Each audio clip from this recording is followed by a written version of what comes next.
Hello and welcome to the very first Alum Connect session in 2021. I hope you all had a great new year. I hope everyone's been keeping safe. I know these are very odd times, but nevertheless, hope everyone's been keeping safe and are doing fine. For those of you who don't know me, I'm Amol from the fourth batch, and I'll be the moderator today. Today we have two very special guests, very special alumni to talk about a very interesting topic called inclusion and accessible technologies. Please welcome Supriya and Vidya from Vision Empower. So slightly, a little bit more about Supriya and Vidya. So Supriya is a co-founder and managing trustee of Vision Empower. So her role as the chief manager for the Center for Software and IT Management at IIM Bangalore instilled in her desire to learn about and inquire into the dynamics of social and technological changes, and inspired her to return to academics after a break of 26 years. She graduated from IIITB with a master's by research in IT and society in 2017. Uh, so please welcome her. Now, coming to Vidya, Vidya is a walking powerhouse of grit and determination. So Vidya leaves no room for impediments in sight to even remotely create impediments in life and learn laurels. She is the co-founder of Vision Empower along with Supriya, a not-for-profit enterprise incubated at IIIT Innovation Center, which focuses on bringing education in science and mathematics to students with visual impairment. So please welcome both our guests and welcome all audience. Thank you for joining. So without much ado, let me just start off by the going with the first question. So, so Supriya and Vidya, let's begin with the basics. So could you throw some light on your understanding of inclusion and how it's such an important core value in your life? Supriya, do you want to go first? Sure. Thank you for having us. Like everyone, I'm sure inclusion and exclusion has very specific meanings depending on where and our own contexts. But if you look at inclusion as a definition, if you look at even the dictionary, it talks about accommodating people who historically have been excluded. And in brackets, you would find as because of their race, gender, sexuality, or ability. Now, in my case, I have had certain incidents throughout, which from early childhood, which have instilled in me sort of um, a determination to be in this area, to work in this area. So inclusion as such, if you look at it now, because it is about race, gender, sexuality, or ability, you can see that it has the impact is broad. In every area you would see either exclusion or inclusion, and all of us have gone through it in some way or the other. For me, I understand inclusion more as a core value because of certain people in my life. One was, my grandmother. So she was a freedom fighter, and I have not met her. My mother lost her when she was 12 years old. But it was her fight for freedom as well as for women's rights that has inspired me. And for me, inclusion means that in the first place, having everybody on board on the same platform. Yeah, I can talk more about it. I suppose Vidya should say something. Thank you, Supriya. Go on, Vidya. Yeah. I feel inclusion is nothing but respecting our uniqueness and the uniqueness of others, because, as we all know, we all are unique. And inclusion means we respect each other's uniqueness and give each other a chance to express our views and take everybody's views into consideration whenever we are designing any solution, or even as a society as a whole. So I feel that segregating people based on, say, disability or socioeconomic status or many labels that we have, and just putting them together in a team along with others necessarily doesn't make a society or a team inclusive. because we can go on defining people in terms of labels that we have. Every person, based on their experience, based on where they come from, can have separate labels, and the society will be even more segregated. So just having different people, diverse people on a team doesn't really make a team inclusive unless they're given a chance to express their views, and all views are taken into consideration. So it shouldn't be approached from based on segregation. It's as a society, as a humanity as a whole, we should address this issue of inclusion, is what I felt. And why it is a core value in everything I do is because the label that I have as per society is I'm a person with a disability. And naturally, I had so many experiences being excluded. So, some of the experiences to share with you um, is like I was in a school, in a regular school, but most often I missed out on what is happening on the blackboard. It was just that I was sitting on a bench and I was admitted. No doubt I was in a regular school, but it really wasn't an inclusive setup till I made the teachers and the students aware of my needs. And take for example, we have a lot of pictures all over social media. So now when I open a Facebook post and I read somebody's post and there is a picture, and in the comments someone says congratulations, someone says hats off, and I have really no clue on what's happening. And it might be one of my close friends, and I really have no idea on what I should be replying. So it makes me feel excluded, be it in a subtle sense. And these are some of the instances that I have faced, and there are many, many, many more. So naturally, since I have faced all of these, I know how it feels like. And now that I'm working for people with disabilities, specifically people who are visually impaired, I know that such experiences are not pleasant to handle. And so any solution that we design, we try to make it inclusive. Yeah, so similar incidents are there in everybody's life, I think, irrespective of whether you have a physical disability or not. So I'd like to also say a few things here about, some incidents, some stories from my life, which actually formed the core, beliefs, I think, in me. So as a child, I grew up in the northeast of India, and I went to a girls' school.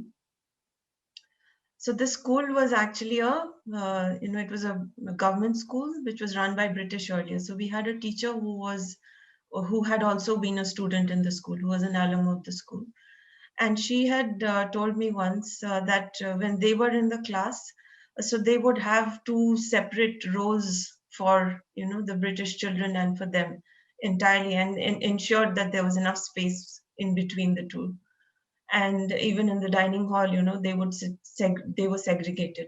So at that time, it's like soft mud, so it left a very lasting imprint on me, that how unfair it could have been or felt. Just a few years after that, actually, due to various kinds of ethnic challenges and problems there, it so happened that we got a notice from the school which said that the school fees were doubled. So we had a fees at that time. I'm talking of way back. So we had a fees of about 17 rupees 50 paisa per month, and which had got doubled to 35 rupees. Now that was exorbitant for my dad, and he just decided that I should be out of the school. Now for me, it was a jolt. There was no way I was going to not be in that school where I had all my friends. I didn't care whether they were tribals or non-tribals or what, right? But at that time, I had very supporting family. I had two elder brothers who were very supporting. They fought for me, and somehow we managed. And I stayed back. But the fact is, it left a very lasting imprint in me. That there were we were being excluded for whatever reasons, or I was being expected to do something differently, and somehow it left in me this determination that irrespective of what comes, I have to be able to prove myself and go forward. So I think that is one another just a story to which has left a core value in my life. Very interesting, Supriya and Vidya. So, before we go on to the follow-up question, this for the audience. If in case you have any questions, please ask those questions. We try and take those questions at the end of the session. Okay, so coming back to you, so you both of you talked about the motivations and what drove you towards this area.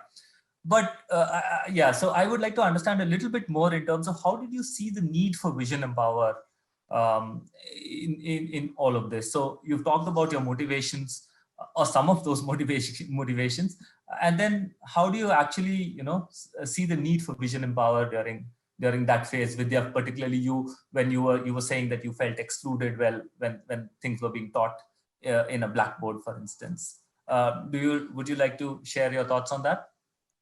Yeah, so Vision Empire makes math, science, and technology, basically STEM, accessible to children who are visually impaired. Now, coming back to the motivation, I enrolled. I'm a blind person since birth, and I enrolled in a school only in grade two because I'm from a village, and there is no much awareness here on the resources for visually impaired students. So I enrolled in a formal schooling only in grade two. So from grade 2 to 6, I pretty much enjoyed all subjects. But in grade 6, I realized that I somehow really loved math and science a little bit more than the other subject, especially math. And so that was when I got to know about my capabilities and that I could do well in math. And once I finished my seventh grade, it was time to shift to grade 8. And in grade 8, when I wanted to continue with math and science, so then I had to shift to a regular school because in the blind school, we had only till grade 7. And now, when I wanted to shift, so there were a lot of challenges during the first month, and I started seeing that all my friends who were in blind school took up economics, political science, and other subjects instead of math and science. Then I told no, I want to continue with math and science because I like it. And when I took up, I saw there were a lot of challenges. Firstly, I didn't have books in Braille. So Braille is a script in which visually impaired people read and write. So there was content, there was some theoretical content, but none of the diagrams were available. So I completely miss out on all the diagrams and everything entirely. All the explanations in class were done on Blackboard, and I could only hear this multiplied by that divided by this. I have no idea what this and that meant.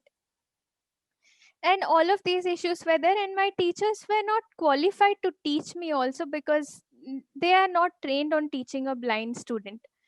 And even in my blind school, there was a huge knowledge gap in math and science because there was a myth that anyway blind students will not take up math and science, so why force them? So this pretty much continued till my post graduation. And in post graduation, there was a major incident that happened when I was at triple IT. I tried out for a lot of jobs from college, but again the same issue. I couldn't really convince the employers that I could do I could also perform any task according to what they needed as per their needs. So this was when I decided that I anyway have experiences studying STEM as a blind student. So why not try to make life easier for others, because all these issues were there. And specifically, I wanted to mention another incident that when I was in grade 6 in my blind school, there was one day when we were getting admissions throughout the year, but that one particular day there was a girl, and she was admitted to grade 1. She was almost as old as me, maybe 11, but she was in grade 1, and she couldn't really even stand or walk. She didn't have any problem with her legs. She was just blind, and her parents didn't teach her all of these because they were not aware that a blind child at least can walk. She was not even independent to go to the washroom. So she left the school in a month. That kind of had a deep impact, and from then itself I wanted to work for the visually impaired, but this got materialized as Vision Empire. Okay.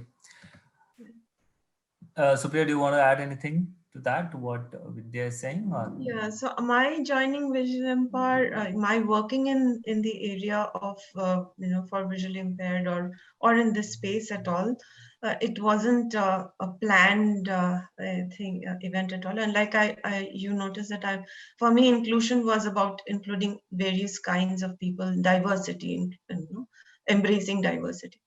But it also happened that in my life, I've seen my father struggle with macular degeneration for the last 30 years of his life. He was almost completely blind. So I have seen the struggles that people go through, and I have taken him myself to doctors, and even in a medical setting, I have seen non-inclusiveness and lack of compassion and all these things which I have felt and which has impacted me. And at those times there have been incidents when I have thought that maybe I should have been a doctor and not an engineer, and I could have helped my family better and all these things. But then, well, I put it aside. Later, like you mentioned, after my stint at IIM, when I joined triple IT to do my course. It's interesting because when I joined, during the interview, I was asked what do you want to do, and I gave a long lecture on I want to make social change.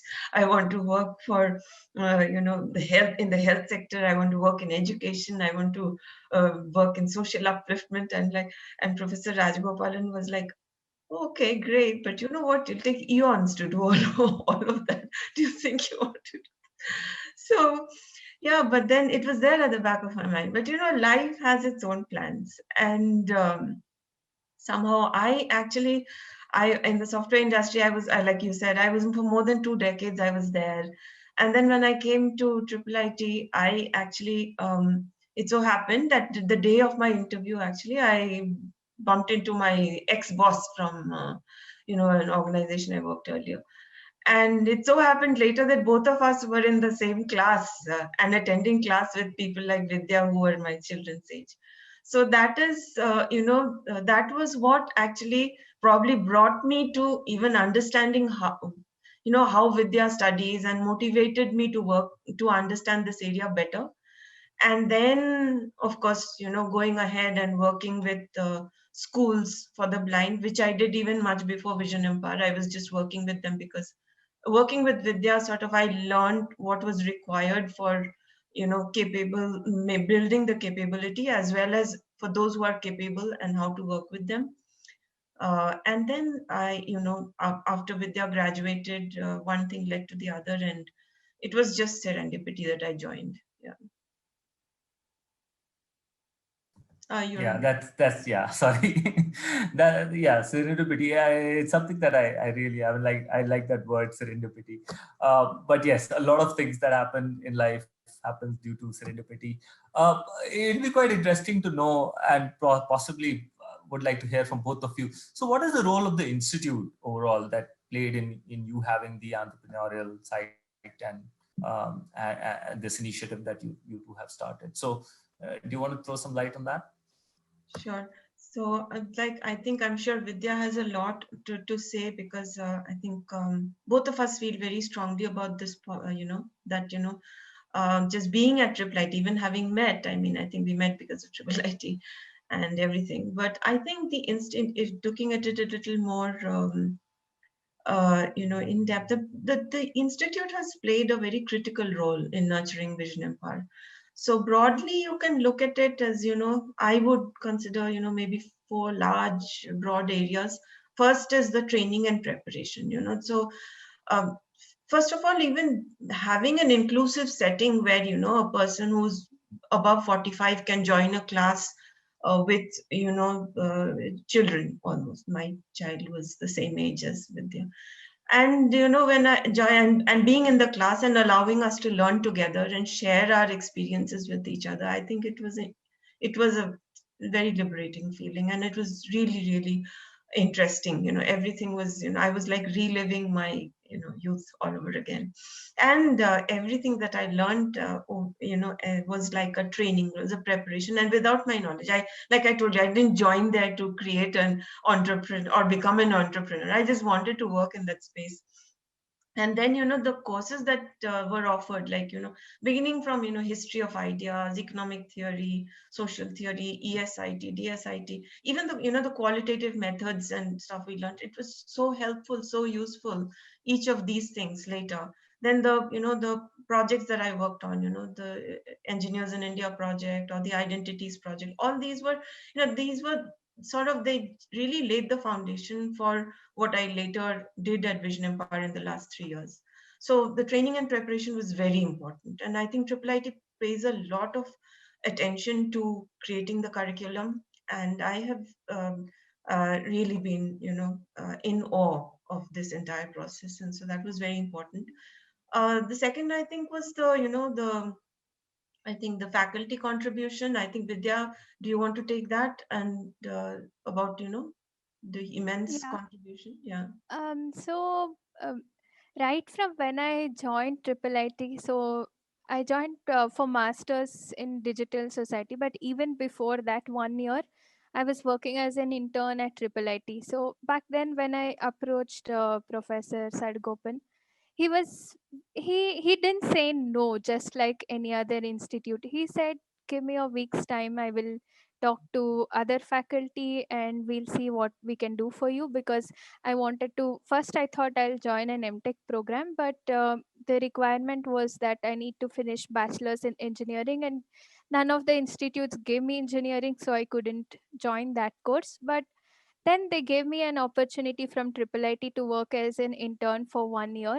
And right from then, the institute has been really supportive, all the faculty members. And of course, throughout my masters, I got everything that was required in terms of accommodation. For the first time, I felt like really easy in studying all my courses when I was doing my masters in digital society.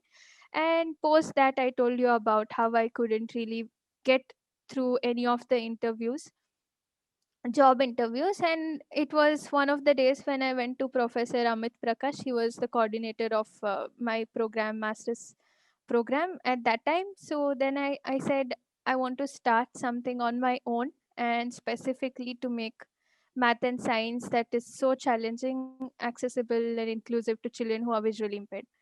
So instantly he said, yes, why not? We can go ahead and we can see what to do about it. And then he connected, he said, okay, Supriya is also interested in something similar. She spoke to me, and then you can speak to her and find out. And yeah, it happened that she joined and we are working together, as you can see now.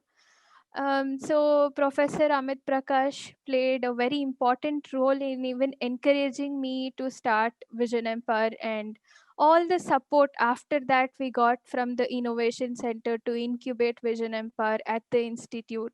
And all the advice and mentorship we got, whether we were confused initially because none of us had the business background. So whether we start a trust or a society or section 8 company and all of these, right from there we got all the advice that we require. So contribution of faculty and the institute as a whole, I think, has been immense. Yeah, and then connecting us to the corporates for in terms of creating the network, whether it was the CSR or whether it was and in fact not just providing infrastructure, it's even providing support through every means, whether it's the data center, through the finance and admin team, providing, in fact providing, just allowing us to use their name and supporting us throughout itself till this day, I think gets people to notice us, and which would not be possible without IIIT. Very interesting. So I'll move on a little bit to the next set of questions. So Vidya, you talked about the difficulties you had in terms of while you were studying and while you're going through this thing. So how are you like designing accessible interventions to overcome some of, let's say, some of the newer set of students and help them in completing their STEM educations and things like that. Do you want to share some things on that, Vidya? Yeah. So I think many of us here know what accessibility is by now from a traditional point of view. But as I mentioned, it's not that when I was studying, it's not that I didn't have textbooks. I had textbooks, science textbooks in Braille. Math, there was nothing at that time, very limited, but at least science, I had some textbooks. But it just had, say, if it's a biology textbook, it had a definition of a digestive system, nothing more. So it's not the same way how a sighted child learns. Digestive system, it has so many parts and it's well labeled, and through the visual you can get an idea of how a digestive system works. Imagine there's so much of visual content in math and science, and just giving the theoretical part, you can't even learn even 30% of what a sighted child learns. So I feel accessibility is not just giving textbooks or anything that in a format accessible to a blind child. So at that time, I could read Braille and I had Braille books, but it didn't make the whole content accessible because I was learning much lesser than my sighted peers. So at Vision Empire, we make sure that whenever we have any intervention, we make it accessible, no doubt, in the format that is accessible by a blind child, as well as we make it inclusive. Inclusive, by inclusion, what I mean is same thing that a sighted child learns will be made available for a blind child. So to this is the core value of all the for all the interventions that we design. And to talk a little bit about what all interventions we have, firstly, we make the content accessible. When we started Vision Empire, even textbooks, as I told you, were not there even when I was studying, and similarly, it wasn't there with all the diagrams when we started Vision Empire. Math and science books were textbooks itself were not available. So we are making content accessible in Braille, and we are giving all the diagrams that a sighted child has in their books, of course with little bit of customization, because you see that if there is a book, there'll be a sentence say look around, there is lot of greenery. So if a blind person hasn't seen what greenery is, how will he or she be able to make sense of the content?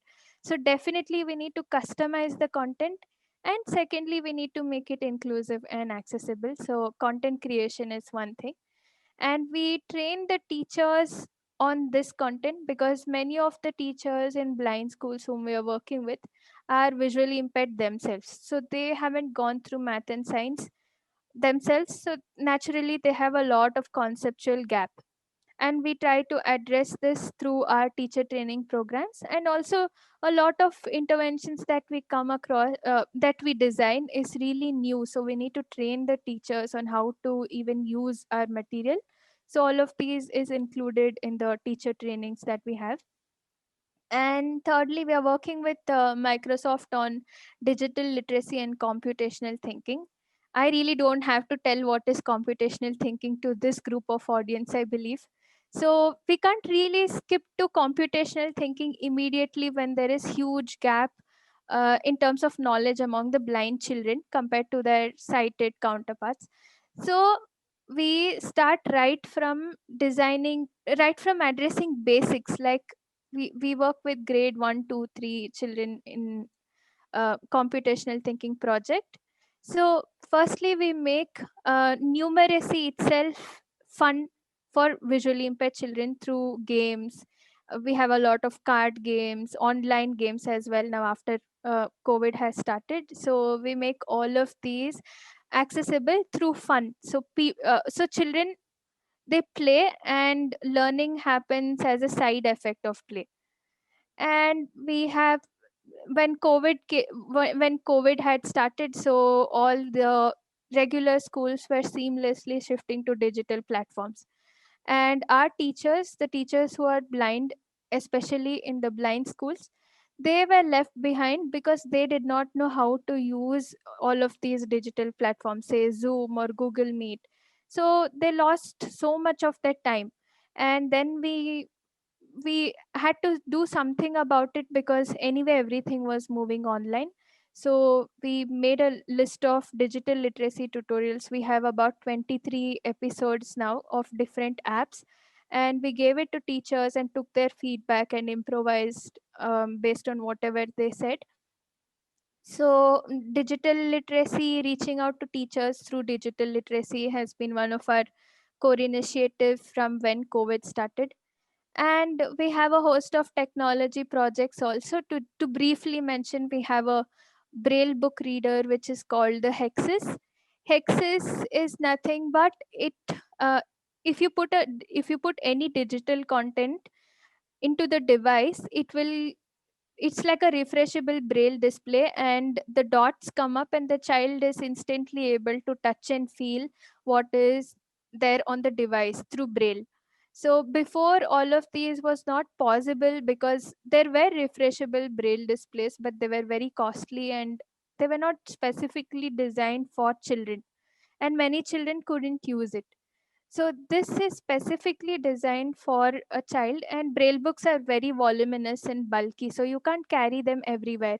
But here you just need to upload the content on a platform web portal that we call Antara, and lakhs of students can access that content instantly through braille wherever he or she is. So that is one thing. And learning management system, we are working on a learning management system called Subodha. As I told you, there are a lot of LMS platforms. Some of them are even accessible for a blind child, but the content itself is not accessible. Like, say there is a video, and as I was mentioning, they suppose someone says this divided by this is equal to 5. So you don't know what is this and that in that case. So the whole solution, along with the portal that we have, the content also is being made accessible and inclusive. So these are some of the solutions that we have.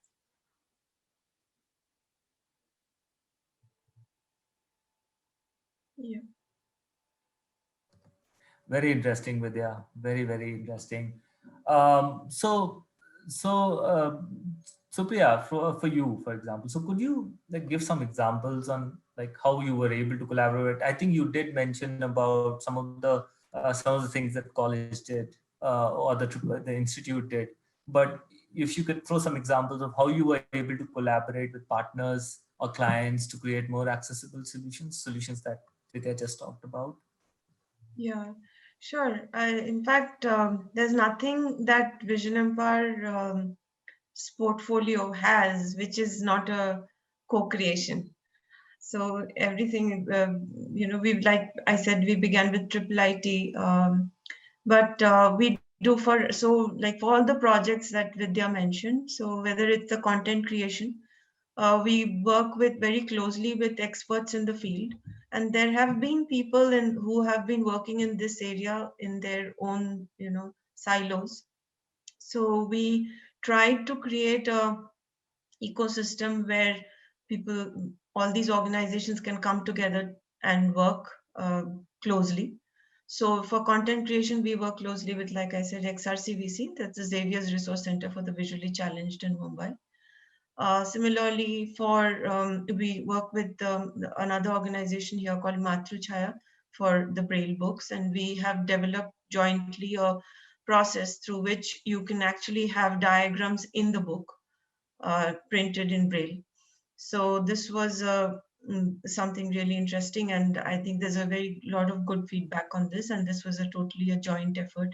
Similarly, for all our projects, now even if you take Hexis, so Hexis was a project which was actually a joint project between this company called Touche Tech and Triple IT and Vision Empire. So, people have put in all their efforts into that device, and that's why within, 18 months to 20 months, we had a device which was up and running and affordable. And I'm very happy to say that we won the NASCOM IAI award a couple of months back in the midst of COVID and everything.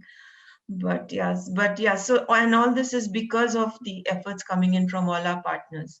So each and every project, so if I were to draw a list, it'll be long, but the fact is that we've basically been able to do each and everything because we, right from the beginning, we sort of knew that this is not something that, you can even go and attempt to create alone, any solution. Because for those of you who have attended courses with technology and society, and you know about, what is called a wicked problem. And it's basically a problem which doesn't have a straightforward solution. You cannot create a solution for creating accessible STEM education for visually impaired persons by simply, say, creating one technology, or by creating only braille books, or by creating a teacher training program. You need all of this, and you need all of this in tandem, and you need uh, the buy-in from various stakeholders. So, and we had to identify who those stakeholders were, right? We needed a partnership with the government, because you need to roll it out in the schools, and without the government support you cannot do that, right? You need the collaborating schools to provide their inputs. You need the teachers to provide their inputs. You need to work with other technology houses, other labs who have been working in this space, so that you can create something meaningful. So this is how we have been collaborating with partners. And the partner list is only increasing, because I think we are very open to partnerships. So as of last week, the latest partnership we have just created is with the University of Dayton at Ohio. And this is a very interesting partnership, because faculty members as well as students there have actually found Vision Empower on the web. They identified and that they wanted to work, and one whole semester actually they have worked by themselves to figure out how they could help Vision Empower. And it was very heartwarming, when we sat through their presentation. And now we're thinking of some joint projects together. Yeah, so this is how it's going. So first of all, congratulations, Supriya and Vidya, for the NASCOM award. And obviously, this is quite interesting to hear about that. It's like people, your website, people have gone through it and they've spent the whole semester trying to understand and learn more about it, to understand, like, just to make sure that they can somehow find a way to help you even more. So the more the merrier in terms of the number of ideas and the number of things that people can do. So that's really great to hear. So one of the questions that I wanted to ask, probably a question for both of you. So what are your views in accessibility and inclusion in education? Now, I know that some of the difficulties that Vidya has just talked about while she's gone through it, but what is the current scenario as you see it? Okay. Vidya, you want to take that? Yeah. So talking about the current scenario, um, honestly speaking, frankly, to tell you, not much has changed. So I even now I get calls from students saying that they're not having scribes. Scribes are those who write exams for blind students. So I'm talking from specifically from a visually impaired person's point of view, and what is education like for the visually impaired now. So not really much has changed, because I got a, as I was saying, I got a call from one of the students, and she lost her eyesight, say when she was in first year engineering, and she's not able to cope up now.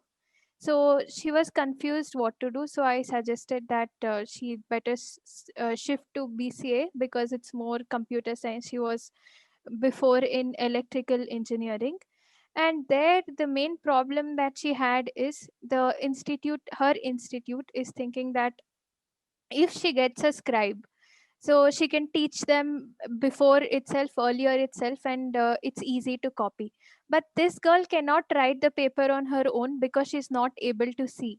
So instead of strengthening the invigilation system, they are putting the burden on the student and saying that you yourself have to write exams. So this is the kind of ignorance that is still there among so many of the institutes. Only some of the institutes are aware about inclusion and the issues that are there.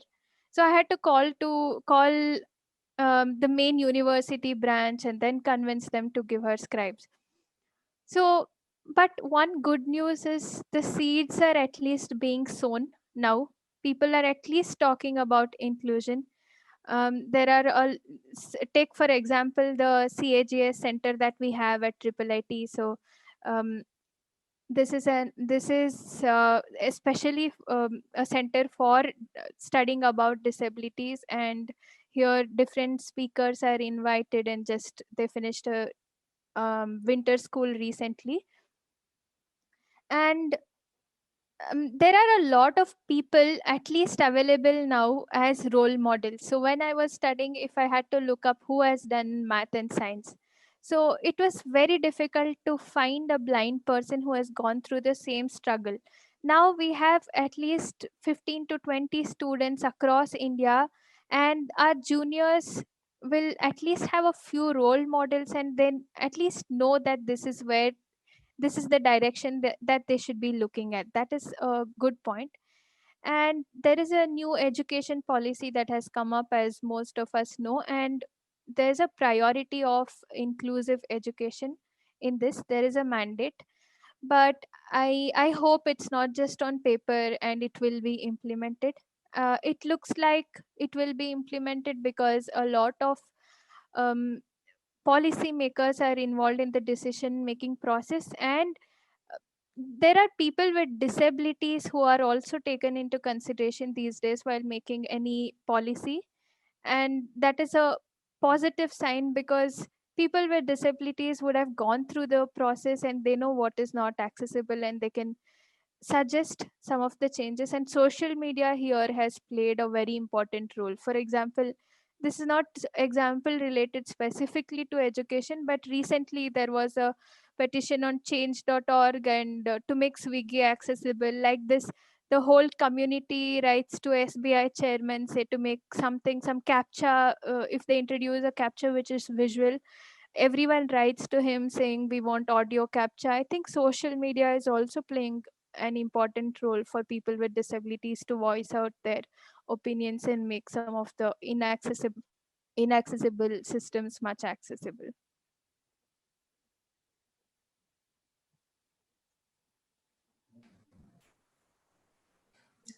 Supriya, do you want to add anything to it? So, I mean, in my view, I think what Vidya said is right, that things have not changed much, and also there are so policy wise, like she mentioned, that yeah, there are changes which are coming in, and it's not like policies were not there; it was there. But when you look at accessibility and inclusion, I feel that these are not just terms to include in policies, but also to internalize, and in order to respect diversity, right? So it's not about dumbing down the curriculum, right, or reducing expectations. I mean, that should not be the perspective. So that way, I think there's a lot more awareness now, and any number of policies and frameworks would really not help the needle move much, like it has not done in the last so many decades. But what we need to be aware is that what has really happened. So that is where the lack of awareness has crept in, because it's not like nothing has happened. Actually, in the last 2 decades, researchers have spent a tremendous amount of effort in this space, and certain frameworks have evolved, and which many of us are unaware of, even as educators. So for example, for persons with visual impairment, so there is a curriculum called the Expanded Core Curriculum, ECC, which was developed by one professor, Phil Hatlin, at Berkeley. And this was developed way back in 1996. But even today, people have not really adopted it. But if you study it, if you go through it, you'll realize that it's a gem. It has everything that you really require, with how you about how to make the curriculum accessible with some effort.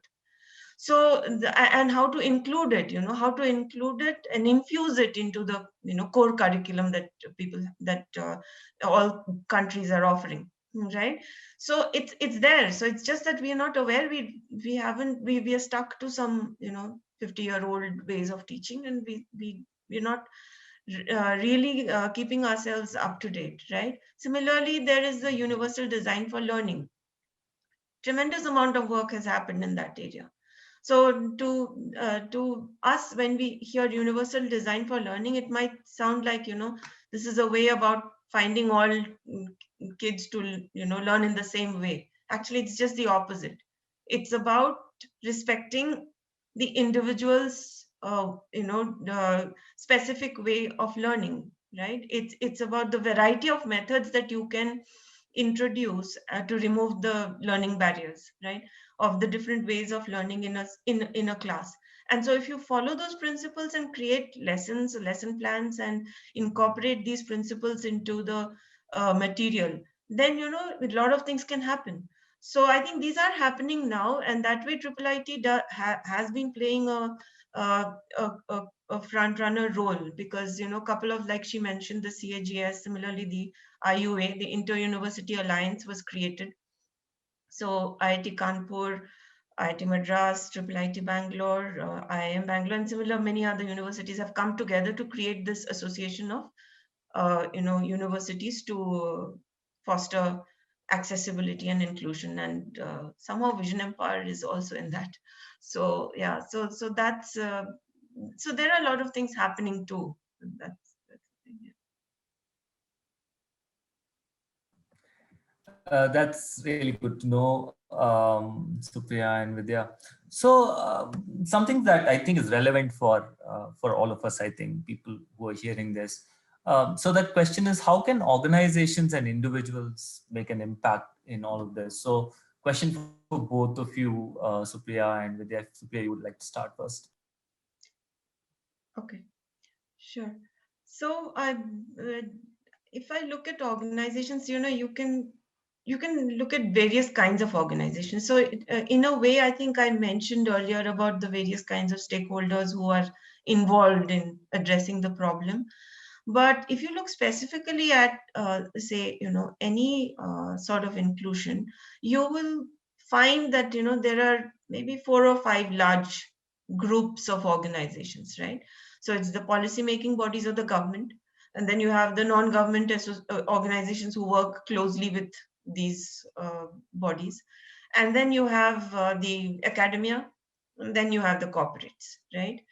So all these people, all these institutions, if you may, come together to finally be, make or break any solution, right? So how each of these organizations can contribute, in my views, if you ask me, is by doing best what they do. What is it, whatever they do. For example, I really will not be able to, as an NGO, really come up with, recommendations for, say, a policymaker, right? So it is very important. And similarly, say, I really will not understand what an academic institution can really do in terms of bringing about the changes by doing the in-depth research that is required, right? So it is important, therefore, that there is some intersection, that people work together, and also to also be able to increase awareness, right? And one thing which over these last 3 years we've seen and felt is that it's very important to try and avoid tokenism, because I think in most organizations, CSR has become a buzzword. People are trying to contribute and all of this, but there's also a lot of these things are being done for namesake. So therefore, I think it's important to create more awareness within such organizations. And for individuals, if you may ask, I think it should begin very early, working and being and studying in inclusive setups. The large reason why all of us were so unaware was because we never studied in inclusive institutions. We were not aware till we, grew up. For me, almost close to 50. Whereas, so there were other kinds of inclusion which I was aware of, but inclusion in terms of how you can even make education inclusive was not something I was aware of. And that has a lot to do with the ecosystem that exists. So yeah, Vidya, you want to add on? Yeah, so as per my experience, I want to share a few points to actually see some impact.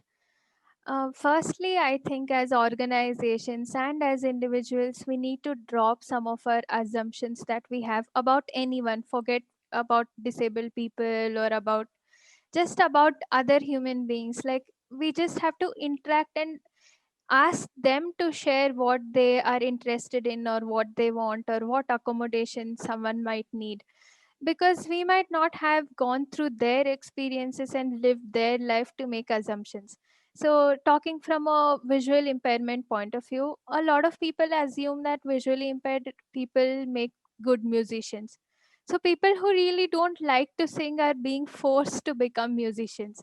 So, such assumptions really harm than make some good. So, similar thing in any organization, there are a lot of assumptions on the capabilities of someone, their co-workers, and then it becomes a big trouble for the person who is receiving, who is at the receiving end of such assumption. And secondly, as organizations, some of the organizations are really putting in a lot of effort, and it's very necessary to share some of the best practices that have worked in terms of inclusion with others, maybe through some common platforms or through some discussions so that others are aware. And even as individuals, we might have interacted with different set of people, and we might have known the challenges that they have, or the challenges that other people have, say people with disabilities or others. And it's always good to create awareness and share what has worked and what hasn't worked, even if you say inform it to one other family member or one other colleague. It makes a big difference. And many of the organizations have very good hiring practices. There are mandates that you need to hire, say at least 0.5% of the organization should be people who have different disabilities. I'm just saying for an as an example.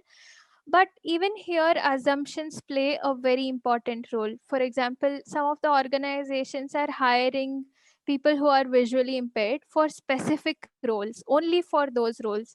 They are not given equal opportunities in terms of promoting them, or in terms, now whenever you tell there is an IT job for a visually impaired person in some company, I see twice. I look if it's actually IT based job or it's some assumption, because people call everything and anything as IT job, and they assume that a blind person can do this much. And there's a lot of um, assumptions even in that aspect, and they give you only such jobs if you're visually impaired. So there's not, I mean, even here assumptions play a big role. So I think some of those have to be eliminated. And as individuals, I think many of us have very good intentions of helping someone with diverse needs, but sometimes we don't give enough space for that person. Like for example, sometimes if I don't require a specific help, and if I politely tell somebody that I don't require this help because I can do it on my own, they get offended. And it really becomes really difficult to have that space when you really don't need it and you want to do it on your own because you can do it. It really becomes a little bit difficult to navigate such situations. And yeah, these are some of the things that I had, maybe from my Sure. personal experience, to share on this front. So that's very interesting. We've come to the last 4 minutes. You've got two questions, very interesting questions. I'll go with the question which Siraj asked because it's related to what you were just talking about, Vidya. It's great that IITs and IIITs are taking note of the challenge and are pitching in. How can organizations help take this to the local colleges and learning institutions? Do one of you want to take this question? Yeah, I think for colleges, that one of the initiative that I have been involved in is wherever I go to speak, suppose I am giving a motivational speech or something, then I make sure I include some amount of inclusion related aspects, and that to even make students aware that there are people with disabilities and these might be their needs, and I address some of the myths that are there, and so that at least students are aware. Ideally, all this should be included in our education curriculum itself, be it in school or college. These things shouldn't be an afterthought. It should be included right from the education system. But as of now, I think the best that we can do is create awareness and eventually convince the people who are making decisions in terms of curriculum for education to include some aspects of diversity and inclusion in their curriculums. Right. And in the, I think if this question is referring to the IUA that I mentioned, the Inter-University Alliance. So it was created by a core group of universities, yes, but now we are opening it up and a lot more universities, I mean, everybody is being invited so that, they can join this group and more awareness can be spread. As you know, IIIT is part of the organizing committee of the Empower conference, which invites uh, you know speakers from across the board to speak about accessibility and inclusion issues and developments in technology in this area, and a lot of things that we address in these seminars.